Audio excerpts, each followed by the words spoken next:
This is Plant-Based Briefing. What is Earth Overshoot Day? By Simon Middleton at ProVeg International at proveg.org. And I'm your host, Marian Erickson. This is the curated content plant-based podcast where I narrate a variety of articles on plant-based and vegan living with permission in about 10 minutes or less every weekday.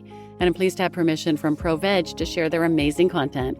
But before I get to today's episode, I wanted to give a quick shout out and say thank you to some listeners on YouTube, Barry and Sandra from Melbourne, Australia. They commented a few weeks ago on an episode about the meat industry's hidden link to wildfires. They said, "Dear Marian, my wife and I love your readings. We listen to them on the phone each evening while getting ready for bed.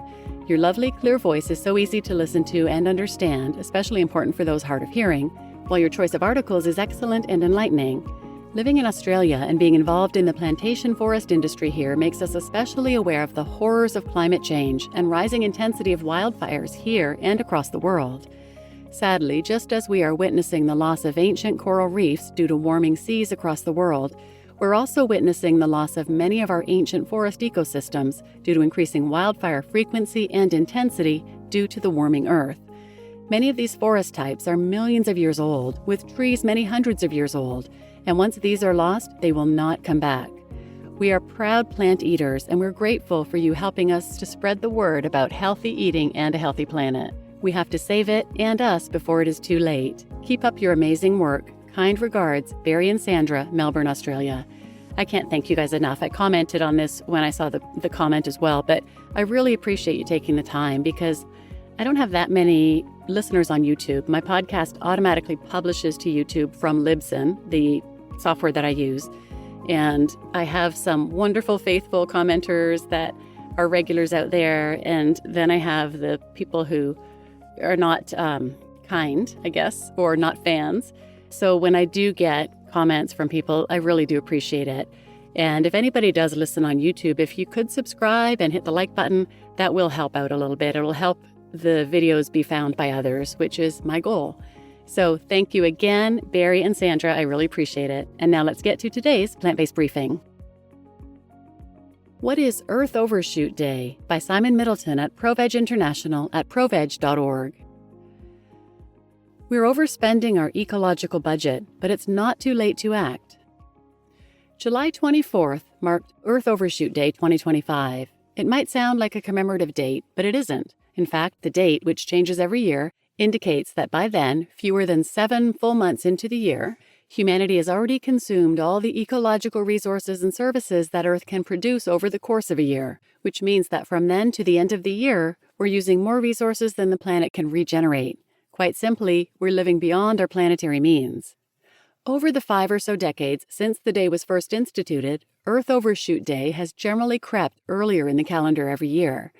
The earlier the date falls, the greater the ecological debt we are accumulating, and the more severe our impact on the planet's natural systems becomes. For context, in 1971, Earth Overshoot Day fell on the 29th of December, just 2 days short of our global civilization living in balance with the Earth's systems.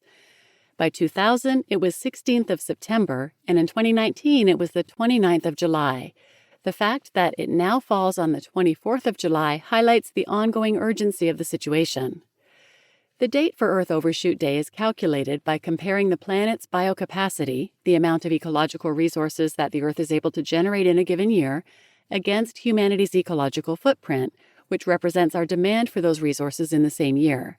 This ratio multiplied by 365 gives us the date. You can find out more about how the day is determined at overshoot.footprintnetwork.org. How can we #movethedate? #movethedate is the global campaign to shift Earth Overshoot Day to later in the calendar each year. In order to achieve this, ideally moving it to the 31st of December, we need to bring human activity back into balance with Earth's ecological budget. Reassuringly, there is still hope that we can achieve this. According to the organizers of Earth Overshoot Day, currently existing solutions could have massive potential if we implemented them at scale.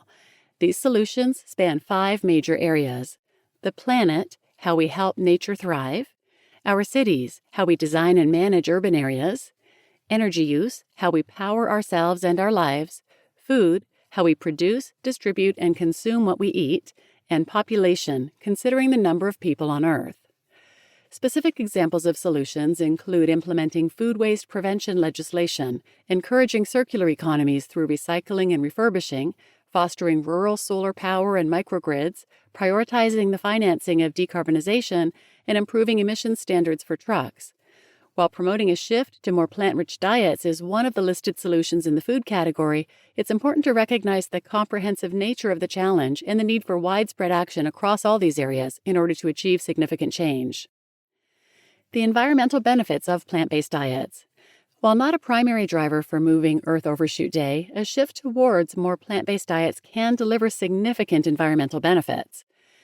Biodiversity loss. Our current food systems and consumption patterns are among the primary drivers of biodiversity loss. The current rate of extinction is tens to hundreds of times higher than the average over the past 10 million years. The Earth is currently undergoing its sixth mass extinction as a direct result of human activity. Agricultural expansion, often linked to animal agriculture, threatens wilderness areas and leads to habitat destruction. Climate change. The global food system is a significant driver of climate change. Animal agriculture contributes a large proportion of greenhouse gas emissions, such as carbon dioxide, methane, and nitrous oxide. In fact, emissions from animal-based foods are twice those of plant-based foods. Reducing our reliance on animal agriculture will not only cut these emissions, but will also free up land so that it can be used for carbon sequestration, providing benefits for both the climate and food security. Shifting to plant-based diets is one of the most effective ways to reduce emissions. Deforestation. Agriculture is a major cause of deforestation.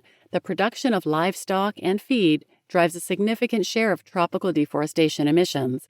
Dietary changes can be more impactful than agricultural intensification when it comes to achieving zero deforestation goals. Land use. Half of the world's habitable land is currently used for agriculture. A global transition to a plant-based diet could reduce global agricultural land use from 4 billion to just 1 billion hectares, since animal-based diets require considerably more land. Environmental pollution. Livestock production contributes to various forms of pollution, including emissions of nitrogen and phosphorus, as well as water eutrophication and soil and water contamination. Additionally, animal waste often contains antibiotic residues, thereby contributing to the global threat of antimicrobial resistance. And water use. The production of animal-based products has a significant water footprint. Plant-based diets typically require less water than diets centered around meat and dairy. Ultimately, addressing Earth Overshoot Day requires a multifaceted approach across various sectors, with transitioning towards more plant-rich diets being a crucial component of a more sustainable future. You just listened to What is Earth Overshoot Day by Simon Middleton at ProVeg International at proveg.org. And I'm your host, Marian Erickson. I've done a number of other episodes on climate change, biodiversity, environmental pollution, all these topics. Wherever you listen, if you want to check those out, use the search field and put those terms in there, or go to plantbasedbriefing.com episodes and use the search field there.